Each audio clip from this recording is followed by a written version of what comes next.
Maryland, 1862, Kent County, Tidewater Marshes.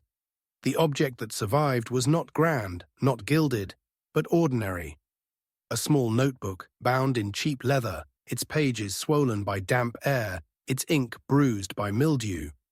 It belonged to Samuel Reed, 34 years old, schoolteacher and lay preacher, a man who spoke gently, walked with a stoop from long study, and still believed words might bend the world. His students, both black and white, called him Mr. Reed with varying tones, some with respect, others with mockery. He believed that sermons could be spoken under trees as well as in church halls, and that scripture meant little if not lived out in daily decency. But the county reminded him of his place. The sequence began with humiliation, a full week before blood touched the soil. Reed wrote that shame fell not once, like lightning, but dripped steadily until it drowned a man's name. It was a country picnic, midsummer, the air sticky with molasses and the drone of fiddles. Families in linen gathered beneath a grove, tables sagged with pies and cider. Reed was asked by 2 farm wives to offer a sermon, a word of comfort for sons already drafted to Union regiments. He stood up awkwardly, brushed dust from his jacket, and began in a voice not loud but steady, speaking of endurance, of storms that pass, of a kingdom not built by chains.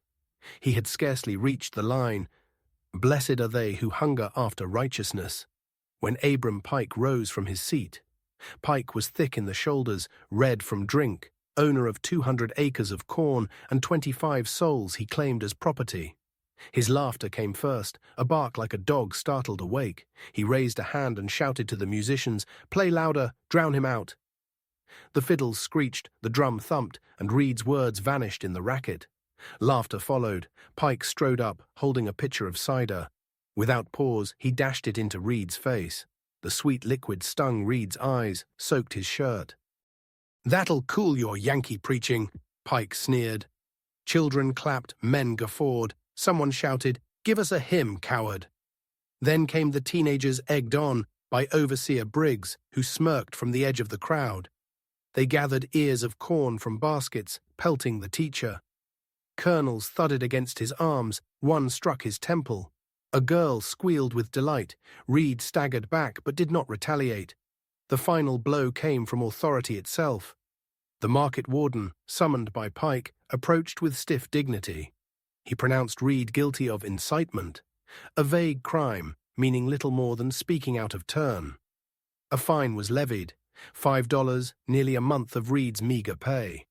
The coins were dropped into the dirt at his feet, not handed to him. "Collect them if you wish," the warden said. The crowd roared. Reed bent to gather the coins with shaking hands. He later wrote, "The shame was heavier than the metal." On the walk home, matters did not ease. Boys trailed behind, jeering, splattering his trousers with mud from ditches. At a crossroads, an egg struck his shoulder, bursting with yellow stink. A wagoner spat tobacco juice on the ground in front of him. By the time he reached the schoolhouse, someone had already been there.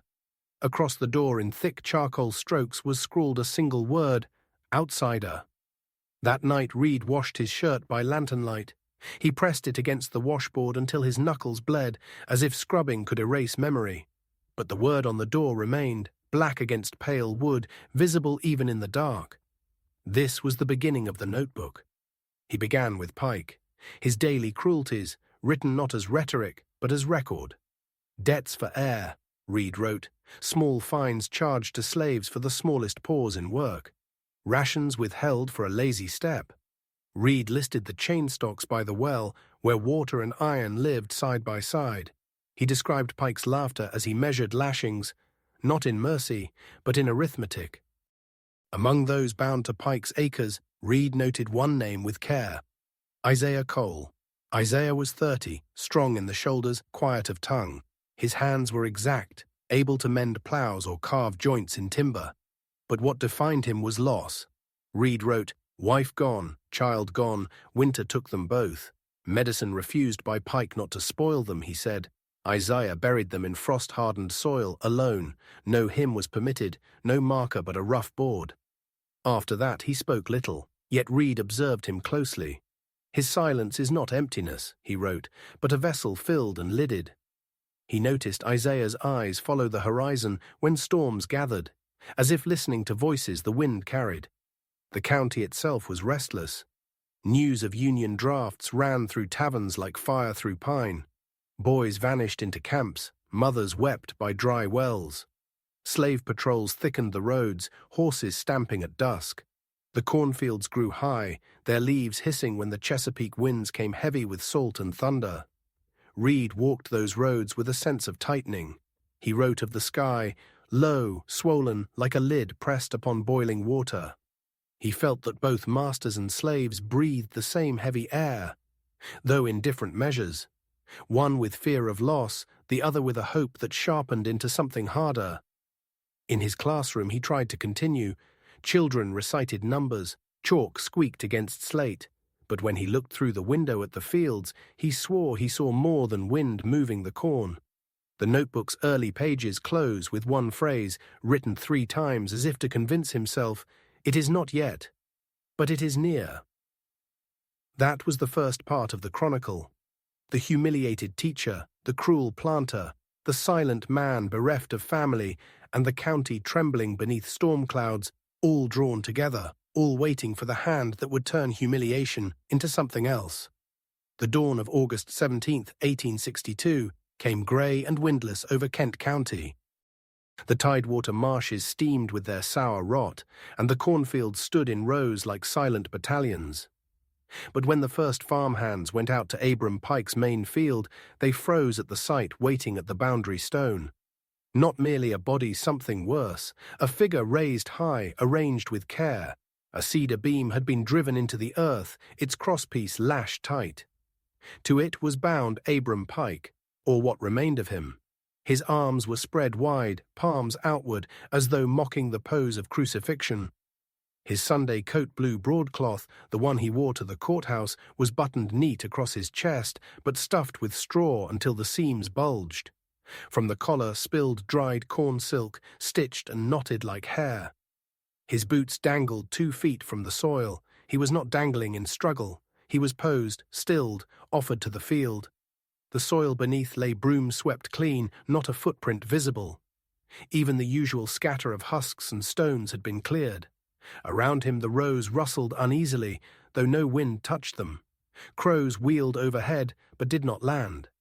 The farmhands ran, some screaming, some silent, until the quarters woke to the clamour. Soon the yard filled with neighbours, patrol riders, wives clutching shawls against their mouths. None approached too close. The Scarecrow stared down at them all with its buttoned chest, its stiff arms, its straw-stuffed belly. Some swore the silk at its throat shifted like breathing. Word reached the town by noon. By sunset, Sheriff Jacob Morton had ridden out with 6 armed men. He was broad, red-cheeked, sweating under his wool coat. He looked once at the figure and spat. Not witchcraft, murder, plain and bold. But plain it was not. The sheriff stormed the quarters, pistols drawn, lanterns swung, boots stamped through doorways, barrels were overturned. Women were hauled into the yard, men lined and whipped for answers. Overseer Briggs lashed Isaiah Cole across the back until blood shone on the man's shirt. Still he said nothing. No one said anything. The silence was not fear. It was a wall. Morton thundered at them. "One of you put him up like that. Tell me the hand, or you'll all feel the whip." Yet even the children stood mute, their eyes wide but steady. The night stretched long with torches, searches, curses. Chains clanked. Dogs sniffed the soil but found no trail. At dawn, Pike's body was taken down, though many swore it weighed no more than straw itself, as if emptied before being set aloft. He was buried with no sermon, only mutters. 2 days later came the second sign. Overseer Briggs, who had sworn vengeance during the raids, vanished from his own doorway. His boots were left neatly side by side, his pipe still warm on the stoop. But he himself was gone. No blood, no tracks, no sound in the night. Only one thing remained. On the step lay a doll, crude, knotted from corn husks. Its chest bore a letter B, cut deep with a blade. The carving was clean, deliberate, its edges marked with a style some recognized. Reed, the teacher, when shown the doll, felt his heart lurch. He had seen those cuts before, those tight, exacting knots, the kind Isaiah Cole used in the workshop when binding handles or fashioning traps. The man's craft was in his hand. He wrote in the notebook, "It is no rage, no sudden knife in the dark. It is a design, patient as the stalk that grows." Suspicion rose like fever, whispers gathered in taverns and on ferry decks. Some claimed Isaiah had gone mad with grief, that he had culled his master and overseer alike. Others swore it was not a man's work at all, but something older, corn vengeance, they called it. But no body of Briggs was found, though men dragged the marsh and turned the soil. The sheriff grew pale, his confidence thinning. Patrols doubled. Lanterns flickered along the fences at night. White men gathered rifles, pacing their porches. The quarters, meanwhile, moved with unusual calm. No one spoke of Pike, no one named Briggs, but food was shared quietly, children hushed, eyes kept to the fields as if watching for a sign. Reed, moving between town and plantation, felt himself caught in a tightening noose. He tried to write it as one avenger, a man wronged and striking back. Yet the image of the Scarecrow haunted him. The neat buttoning of the coat, the straw silk at the throat. The earth swept clean, it did not speak of frenzy, it spoke of ritual. He began to write in double lines, one for fact, one for suspicion. Fact, Pike dead in the corn. Fact, Briggs vanished. Suspicion, Isaiah's knots. Suspicion, the silence of the quarters, as if rehearsed. In the tavern one night, Reed overheard two planters whisper, "It weren't man's hands." The field took Pike, the earth claimed Briggs. Another spat and muttered, "Then God help us if it wants more." On the third night, Reed dreamed of Isaiah standing at the boundary stone, his face half-shadowed, his hands not empty, but filled with soil that seemed to run upward like smoke. He woke sweating, ink-stained from where his hand had traced words across the page even in sleep. Not murder, not revolt, a making. By week's end, the county was no longer whispering, but trembling.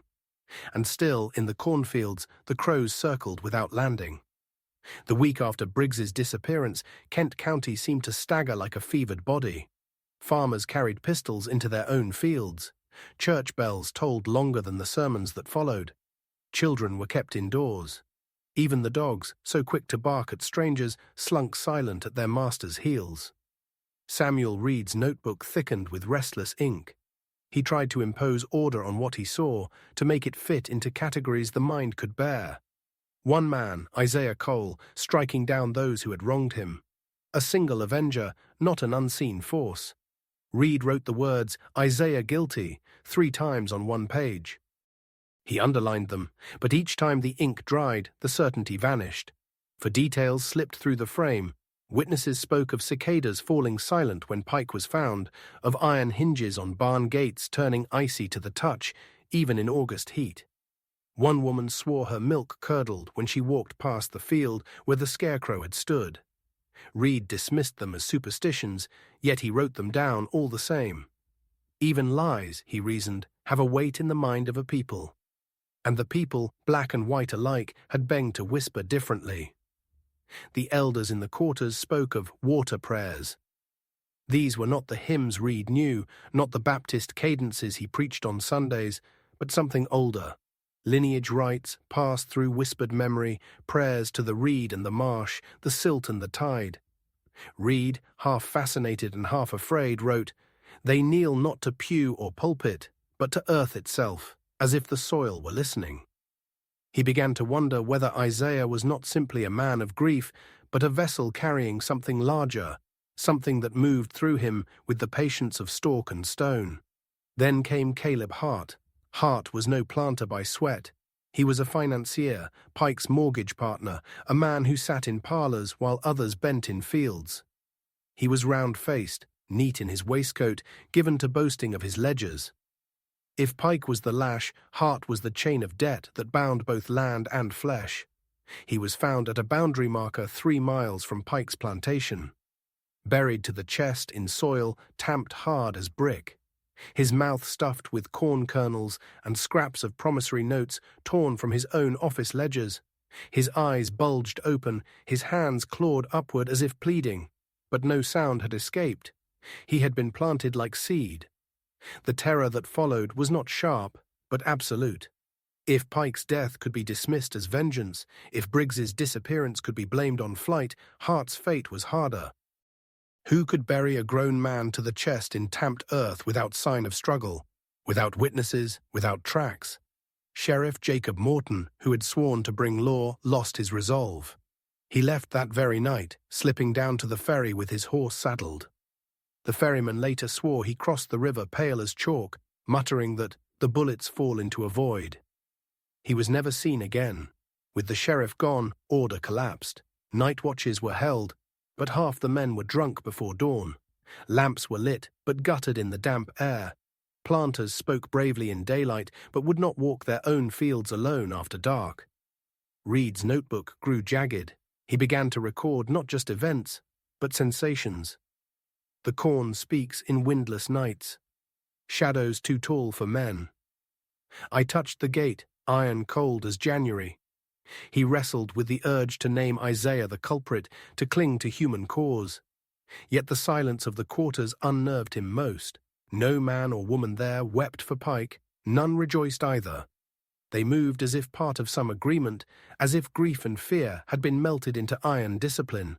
Children did not play outside. Women carried water with bowed heads. The men sharpened tools, but never spoke of the master who was gone.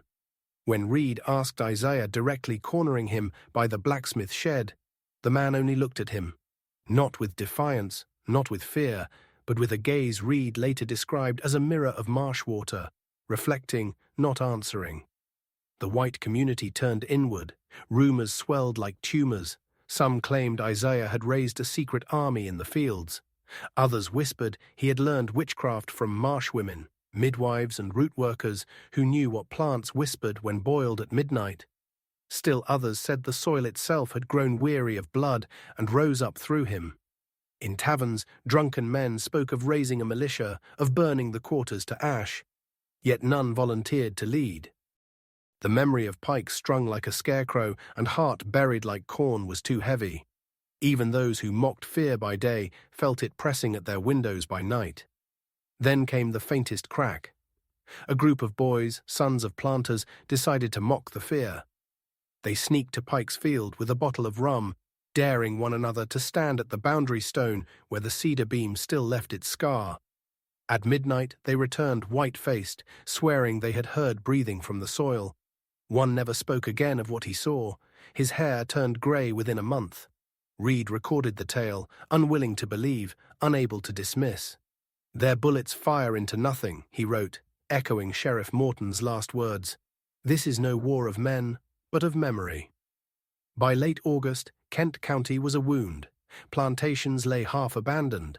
The fields were worked under watch, but never at night. Families locked doors tight. Dogs barked at empty wind. Reed, caught between two worlds, felt himself unraveling. He wrote sermons by day and crossed them out by night. He prayed to Christ in the church and whispered to the marsh reeds in secret. He confessed in his notebook, "If Isaiah is a man, he is the sharpest blade grief ever honed. If he is more than man, then our laws, our GNs, our prayers are but cobwebs against the storm." It was no longer a question of vengeance. It had become a revelation. A county witnessing that the earth remembers, that every debt of cruelty is tallied somewhere deeper than paper ledgers, and that one man or something through him had come to collect. The night before the county tipped into open terror, Samuel Reed was woken by a knock at his schoolhouse door. It was not loud, not hurried, but steady, like the tapping of a cane. He rose, lit his lamp, and found standing in the damp fog an old woman wrapped in shawls. It was Martha Ann, the midwife, herbalist, and secret keeper of the quarters. Her back was bent, her hair silver, her eyes cloudy, yet sharp enough to pierce through lamplight. She carried no basket, no walking stick, only a bundle wrapped in homespun cloth. Without greeting, she placed it into Reed's hands. Inside were 4 things: a shard of blue bottle glass, a pinch of salt tied in paper, dried corn silk braided like hair, and a smear of dark river mud. When Reed looked up, bewildered, she said only, "A petition, to earth and water." He asked her to explain. She would not. She turned and walked into the fog, moving slow but straight, vanishing between the marsh reeds as if drawn back to the soil itself. Reed returned to his desk, laid out the objects, and tried to classify them. Bottle glass trash, salt common, corn silk crop refuse, mud nothing but filth. Yet together they vibrated with meaning he could not dismiss. His fingers trembled as he wrote in the notebook, "I have been given a charge. What to do, I know not. But to ignore it would be treachery." By dawn, word spread that a militia was forming. Not the official patrols. They had collapsed with Sheriff Morton's flight, but a self-styled band of 30 planters, clerks, and farmhands, all armed and half-drunk, declaring they would cleanse the quarters before the contagion of terror spread further. They rode with torches, swearing to burn the cabins, scatter the people, and salt the fields if need be. Reed heard the plan at the tavern. His stomach turned to water. He rushed back to his schoolhouse, opened the bundle again, and stared at its contents until his eyes blurred. Then he made a decision, not for law, not for Christ, but for memory. He wrapped his notebook in oiled cloth, walked to the church, and pried up the floorboards beneath the bell tower. There, in the hollow where spiders spun their webs, he hid it. "Let memory lie where the soil can hear it," he wrote in his last loose scrap. "If I am taken, the earth itself may keep witness." That evening the militia rode. 30 men, lanterns swinging, boots striking the dirt. They passed Pike's Field, swearing, jeering, singing half songs to keep their courage.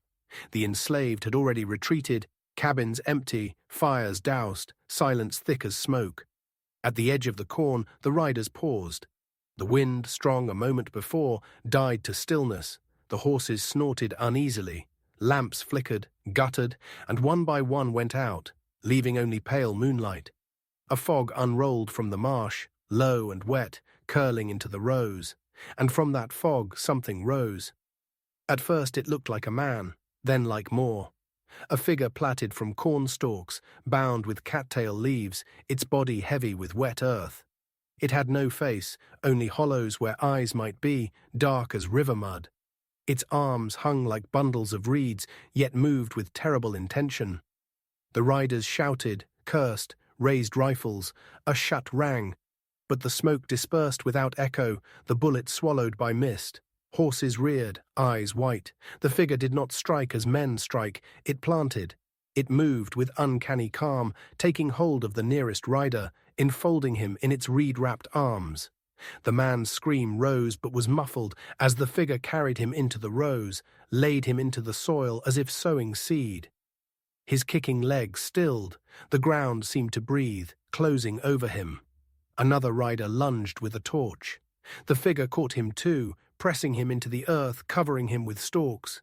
His cry was brief, only the fog remained. Chaos spread. Men fled, some into the marsh where the mud sicked them down, some back toward town, shrieking of witchcraft and devils. A few fought, slashing with knives, firing pistols that misfired or cracked useless. Each one taken was hushed, buried in silence, folded into the rows. Reed watched from a distance, his hand shaking as he wrote by moonlight on a scrap torn from his coat lining, "This is not culling. This is harvest and sowing." By midnight, the militia was scattered. Only broken torches and hoofprints remained at the field's edge. No bodies were found at dawn, only smooth earth between rows, as if newly planted. The corn stood taller that morning, its leaves whispering, though no wind moved. The county woke to rumors more fearsome than gene fire. Some said the stalk figure had taken 30 men without sound. Others swore it was Isaiah himself, grown beyond flesh, filled with the strength of every root and reed. A few muttered that Martha Ann's petition had been answered, that earth and water had signed their covenant. Reed did not preach the following Sunday. He stood at his pulpit, looked at the familiar faces pale, drawn, trembling, and closed the Bible without speaking. He left the church, walked to the bell tower, and touched the floorboards beneath which his notebook lay. His hand lingered. Then he walked away into the corn, his figure soon swallowed by stalks and fog. Some said he left with Isaiah, others claimed he drowned in the marsh or fled north. The truth was never found. Only the notebook, hidden where the bell tolled no more, remained to tell what he had seen. When Abram Pike's house was emptied, no one wanted to inherit. His kin sold what they could, boarded windows, and let the land rot. The central plot's once proud rows of corn remained barren. Even when replanted, the shoots curled and blackened, leaving wide bald scars in the earth. Men spoke of blight, women whispered of a debt already collected. The enslaved dispersed. Some fled north with the war's turmoil, some vanished into the marsh, others were sold at courthouse steps. Yet in quarters across Maryland, whispers followed. That Isaiah Cole walked no more as man, but as sentinel half-root, half-memory guarding fields that had swallowed his grief. As for Samuel Reed, he was never seen again. His schoolhouse door rotted from rain, the word outsider fading to a ghostly blur. But beneath the church bell tower, the notebook lay hidden, pages sealed in oiled cloth, waiting. When it was found decades later, its ink was faint, its edges brittle. But the words carried weight enough to reawaken dread. In 1932, a surveyor charting farmland near the old Pike property noted something odd. A cross-shaped stain visible from the air, 4 rows wide, stretching from the boundary stone where the Scarecrow once hung. No plough erased it, no fertilizer revived it. Farmers cursed and called it dead ground. In the 1970s, satellite images confirmed the mark. Official reports called it a sensor glitch, an artifact of shadow and soil composition. But those who had read Reed's notebook knew otherwise. They said the field remembered, that where Pike had been raised like a scarecrow and heart planted like seed, the earth had signed its covenant in scars no time could erase. Among the black families of Kent County, children were warned, do not cross the bald rows at dusk. Among white farmers, there were mutterings, too though never in daylight. They called him row walker, stalk man, corn sentinel. A figure glimpsed at the edge of fog, tall as cedar, shoulders wide with stalks, watching. Some claimed to see him when storms rolled in from the Chesapeake, his form swaying among the tassels. Some swore they heard breathing in the fields when all else was still. Dogs refused to enter the rows, crows circled without landing. The legend grew, not less but more, as the years passed. Scholars dismissed it as folklore born of war, loss, and fevered imagination. But in quiet circles, the notebook was copied, its phrases spoken like scripture. This is not culling, this is harvest and sowing. Their bullets fired into a void. Let memory lie where the soil can hear it. And so memory did. To those who believe, the figure still stands waiting at the boundary stone, watching the rows, measuring debts not in ledgers but in silence. To walk there at dusk is to feel the earth's breath against your feet, a reminder that cruelty never vanishes. It ripens, it waits, it returns.